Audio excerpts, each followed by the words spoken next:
안녕하세요. 12월 16일 금요일 날마다 주께로 큐티 가이드 시작하겠습니다. 오늘 본문은 사무엘하 6장 18절부터 23절까지의 말씀입니다. 오늘부터 다시 사무엘하를 살펴보게 되었습니다. 이전 본문에서 다윗은 하나님께서 오베데돔의 집에 복을 주셨다는 이야기를 듣게 됩니다. 그리고는 하나님에게를 다시 모셔올 결심을 하게 되죠. 이전의 실패를 교훈 삼아서 다윗은 철저하게 율법에 따라 궤를 옮깁니다. 그리고 곧 이 일은 기쁨과 환희, 감사가 넘치는 축제요 예배가 되었죠. 오늘 말씀은 이처럼 하나님의 궤가 예루살렘으로 옮겨진 이후의 이야기를 다루고 있습니다. 하나님의 궤를 안치한 다윗은 곧 번제와 화목제로 하나님을 예배하죠. 그리고 곧 다윗이 행한 일이 무엇입니까? 관찰 질문 1번입니다. 예배에 참여한 모든 자들은 어떤 풍성함을 누립니까? 여러분 18절, 19절을 한번 보시기 바랍니다. 번제와 화목제를 마친 다윗은 먼저 만군의 여호와의 이름으로 백성들을 축복하죠. 그리고 떡 한 개와 고기 한 조각, 건포도 떡 한 덩이를 나누어 줍니다. 여기서 고기는 화목제에서 사용되었던 제물을 이야기하는 것이에요. 즉 제사에 참여한 사람들에게 그 제물을 나누어 준 것입니다. 그런데 여기에 더해서 떡 한 개, 건포도 떡 한 덩이를 추가로 나누어 주고 있죠. 이것은 제물을 나누어 주는 것에 더해서 음식을 함께 나누면서 이 예배의 즐거움과 기쁨을 함께 나누는 것입니다. 여기서 눈여겨보아야 할 표현이 한 가지 더 있습니다. 19절을 보시면 모든 백성 곧 온 이스라엘 무리에게 남녀를 막론하고 라는 표현이 있어요. 즉 다윗은 그 누구도 이 기쁨이 넘치는 축제의 예배에서 소외되지 않기를 바랬던 것입니다. 모두가 하나님의 축복을 누리고 기뻐하기를 바랬고 모든 백성이 그 안에서 풍성함을 누릴 수 있었던 것이죠. 그런데 곧 이 기쁨을 깨뜨리는 한 사건이 발생해버립니다. 어떤 일이죠? 관찰 질문 2번입니다. 언약궤를 옮기는 과정을 본 미갈은 다윗에게 어떤 말을 합니까? 20절을 보시면 가족을 축복하기 위해 돌아온 다윗에게 미갈이 이렇게 이야기를 합니다.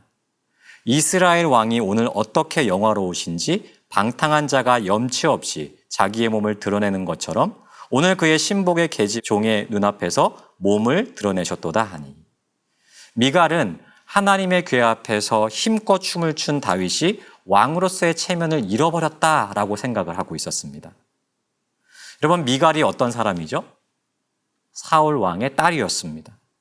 그렇기 때문에 그녀는 더욱더 다윗이 왕으로서의 근엄함을 지키기를 바랬어요. 그렇기에 미갈은 다윗을 비꼬면서 비방한 것입니다. 관찰 질문 3번으로 넘어가겠습니다. 미갈의 결과는 어떠합니까? 23절을 보시면 다윗을 비판한 미갈이 죽는 날까지 자식이 없었다라고 기록되어 있습니다. 이는 곧 하나님의 심판을 의미하는 것입니다. 오늘 본문을 자세히 보시면 미갈을 소개할 때 꼭 그 앞에 사울의 딸이라고 하는 표현이 붙어 있습니다. 즉 미갈은 사울의 시대를 대표하는 인물로 그려지고 있는 것이죠.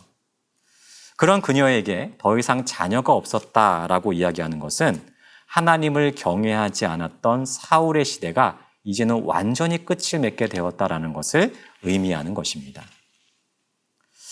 우리는 오늘 이 본문을 통해서 완전히 대비되는 두 사람을 보게 되죠. 먼저는 다윗이고 또 한 사람은 사울의 시대를 대표하는 미갈입니다. 다윗은 이스라엘의 왕이었어요. 이스라엘에서 인간으로서는 가장 존귀한 사람이었습니다. 하지만 그는 하나님 앞에서 자신이 어떠한 사람이었는지를 정확하게 인식하고 있었습니다.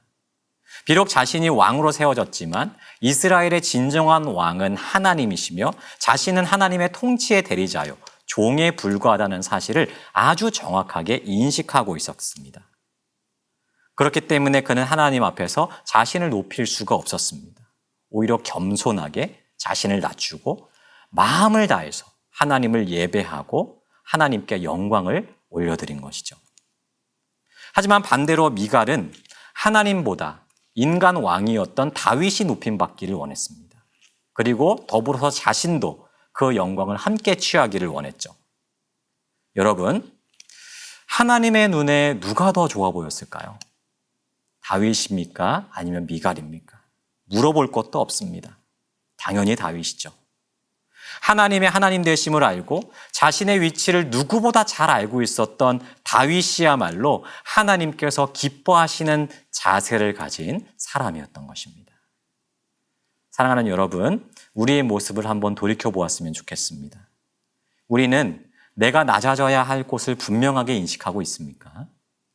우리가 가진 사회적인 지위나 위치가 있죠. 혹은 교회 안에서의 직분이 있습니다.